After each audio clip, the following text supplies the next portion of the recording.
Gracias por seguir con nosotros. Una jueza federal ordenó a la Junta de Coordinación Política, a la JUCOPO del Senado, convocar a un periodo extraordinario de sesiones para poder nombrar a uno de los 3 comisionados del INAI que faltan por designar. Y con ello, pues que así ya finalmente se pueda sesionar este organismo autónomo. Sin embargo, pues esta orden no fue muy bien tomada por la Cámara Alta. Aquí le presentamos algunos de los comentarios y las perspectivas. El Senado de la República interpondrá una queja por la resolución judicial que le ordena convocar a un periodo extraordinario y elegir al comisionado del Instituto Nacional de Transparencia, Acceso a la Información y Protección de Datos Personales.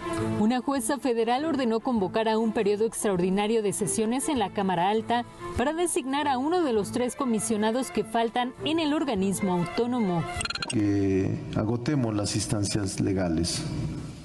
Y nosotros tenemos derecho a interponer un recurso de queja para suspender el procedimiento hasta en tanto resuelve el tribunal una cosa pendiente. Tras la notificación, el Senado tiene 3 días hábiles para responder jurídicamente. El senador Emilio Álvarez y Casa lamentó que a Morena le guste la opacidad y por ello agotarán los recursos para dilatar los nombramientos de los comisionados. Se dice que sí se quieren nombrar los comisionados y se combate jurídicamente la obligación judicial que se hace el particular. Lo que en realidad estamos viendo es la voluntad expresa de Morena de oponerse a la transparencia. Fin de la historia. La jueza también ordenó a la Junta de Coordinación Política del Senado elaborar una lista de candidatos a ocupar el cargo de comisionado o comisionada del INAI. El 31 de marzo, Francisco Javier Acuña concluyó su encargo como comisionado del INAI, dejando sin operatividad al Pleno, ya que se requieren como mínimo 5 comisionados. Verónica Macías, Heraldo Media Group. Y tras la publicación del nuevo decreto del presidente Andrés Manuel López Obrador para considerar la construcción de obras emblemáticas de la 4T como asunto de seguridad nacional, pues el INAI, como ya lo escuchamos anteriormente, presentó un recurso de queja ante la Suprema Corte de Justicia. Este decreto presidencial fue publicado el día de ayer jueves en el Diario Oficial de la Federación. Aquí se declara la construcción del Tren Maya, también el corredor interoceánico del Istmo de Tehuantepec, los aeropuertos de Palenque, de Chetumal y de Tulum, entre otras obras y otros proyectos también que pues, se consideran como seguridad nacional y de interés público.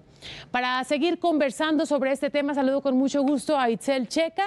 Ella es coordinadora del Observatorio de Designaciones Públicas. Itzel, buenas noches y gracias por tu tiempo. ¿Cómo estás? ¿Qué tal? Buenas noches. Un gusto saludarte, Verónica, y también a tu auditorio. Muchas gracias, Itzel. Por favor, compártenos cuál es tu lectura sobre la situación actual del INAI. Sabemos que desde el mes de abril pues hay toda una controversia, hay una discusión y conversaciones, no se logran poner de acuerdo. ¿Cuál es tu lectura y también cómo afecta también esta situación ante los temas que están sobre la mesa que son de suma importancia? Sí, claro. Me parece que, como tú lo mencionabas, no es que no se pongan de acuerdo. Nos parece a nosotras desde el Observatorio de Designaciones Públicas que hay una estrategia de opacidad muy evidente, ya muy contundente, con mensajes muy claros por parte de la mayoría legislativa en el Senado y también por parte del Ejecutivo Federal. Hay que recordar que el INAI tiene 3 designaciones pendientes, le faltan 3 de sus integrantes y eso está limitando que pueda ejercer plenamente varias de sus funciones, como lo puede ser resolver recursos de revisión, presentar controversias y acciones de inconstitucionalidad. Ahora mencionabas en el corte. Entonces, se está limitando. Quisiera poner varios ejemplos. Sí. Uno es que en este periodo, digamos, el gobierno, en lo que van, digamos, desde que inició a la fecha, han aumentado el 40% de las negativas de información. Eso significa que no se está entregando la información que se solicita. Han aumentado de manera desproporcionada tan solo el año pasado a más de 20,000 recursos de impugnación, porque las personas dicen no nos están entregando la información bajo los argumentos de información reservada o de seguridad nacional, que esto va muy de la mano del decreto que se publicó el día de ayer. Entonces, lo que vemos es que en la práctica el gobierno federal no está entregando la información y pues más bien los mensajes que manda es a favor de la opacidad y en contra de la transparencia, pero más bien en contra del derecho a saber que tenemos pues todas las personas y la sociedad en su conjunto. Y pues nos parece que con pretextos que no son válidos, el Senado de la República no se ha puesto de acuerdo, pero hay que recordar que 2 de estas designaciones al día de hoy tienen 414 días que están pendientes. Entonces, en realidad nos parece que esta prolongación, esta omisión, este incumplimiento de su mandato, en realidad es sumamente grave porque nos habla de que ya llevamos más de un año con esta situación y de un proceso que empezó muy bien y que entonces no encontramos cuáles son las razones formales por las cuales pues el Senado se está negando a cumplir con una obligación. Está incumpliendo el marco legal, está desacatando resoluciones judiciales que le dicen cumple con tu obligación y también está desoyendo muchos llamados que se han hecho desde organizaciones de la sociedad civil, pero incluso de organismos internacionales como el Alto Comisionado de Naciones Unidas para los Derechos Humanos o la Relatoría Especial de Libertad de Expresión de la Comisión Interamericana. Todos estos llamados, estos distintos esfuerzos, es porque el Senado pueda escoger a estas 3 personas y tengamos un órgano garante que esté funcionando y que nos esté protegiendo, diría hasta ante este escenario de regresiones y de opacidad. Entonces, es muy riesgoso. El próximo miércoles sesionará la comisión permanente y sí, esperamos y hacemos de nueva cuenta un llamado para que pueda solicitar este periodo extraordinario y que ya no haya pretextos para que pues se siga dilatando estas designaciones que nos parecen sumamente importantes para los derechos de todas las personas. Sin duda alguna, particularmente pues en estos temas, justo en el decretazo el día de ayer del presidente López Obrador, ¿qué riesgo representa la inactividad del INAI ante estas circunstancias, Itzel? Sí, pues una de sus limitaciones es que no puede presentar estos mecanismos judiciales, es decir, estas acciones o estas controversias.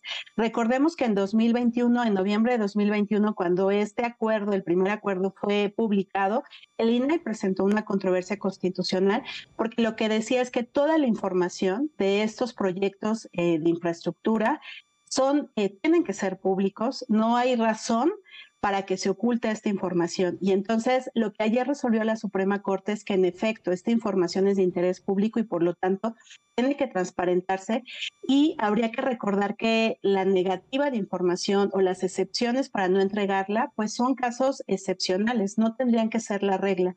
Entonces, el decreto que se publica ayer, horas después de esta resolución de la Suprema Corte, pues en realidad lo que hace es seguir profundizando que esta información no se tiene que entregar.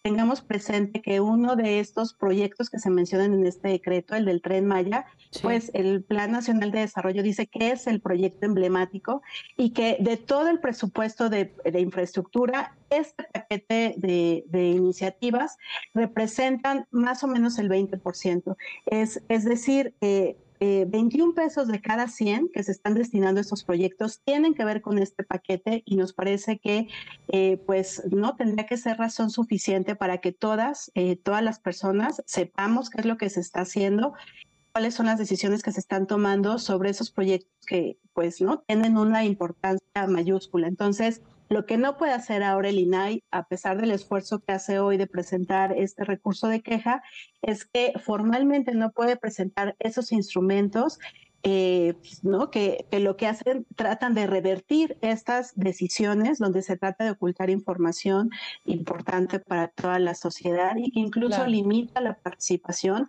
o el derecho a la consulta que tienen las comunidades y las personas de esos proyectos en específico.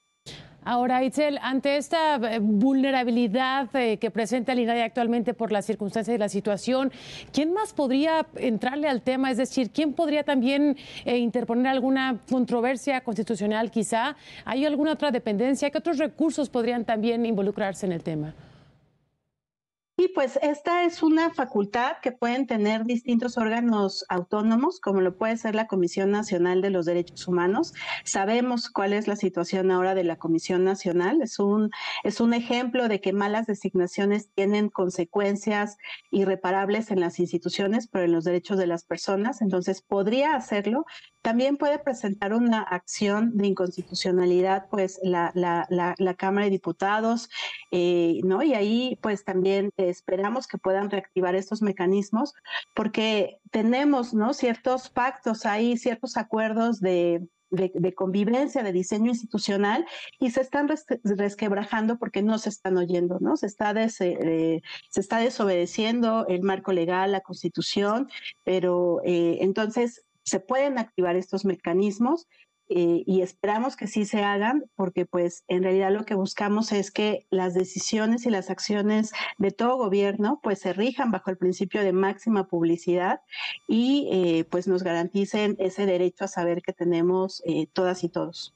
Ahora, sobre también el tema de hoy que mencionó el presidente Andrés Manuel López Obrador, de precisamente expropiar tres tramos de Ferrosur en Veracruz. ¿Qué lectura le dan a este tema también? ¿Cómo lo podríamos interpretar? ¿Cuál es el objetivo de fondo y el mensaje del presidente ante esto? Pues el mensaje es que sus proyectos van a pesar de todo, a pesar de los procedimientos, a pesar de la ley, a pesar de digamos, como todos los diseños que se tendrían que cumplir.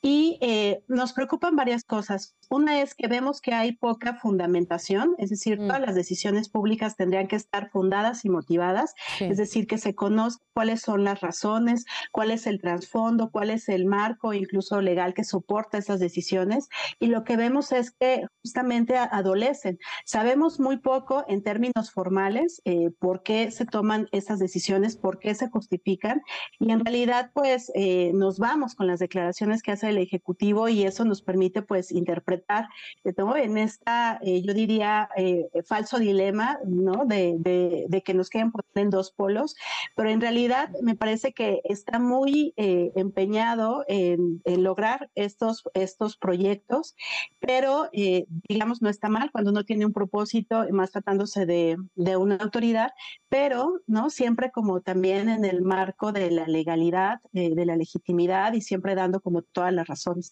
Entonces hay muchas señales de alerta en términos de que no se están siguiendo, ¿no?, pues todos estos procedimientos y se están apegando al marco, y pues al final nos parece que eso sigue abonando a este clima de opacidad y, ¿no?, y riesgo para la transparencia.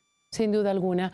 Pues te agradecemos mucho. Gracias por tu lectura, por tu interpretación. Itzel Checa, coordinadora del Observatorio de Designaciones Públicas. Gracias por tu tiempo y muy buenas noches, Itzel. Gracias a ti, Verónica. Un saludo. Buenas noches. Igualmente.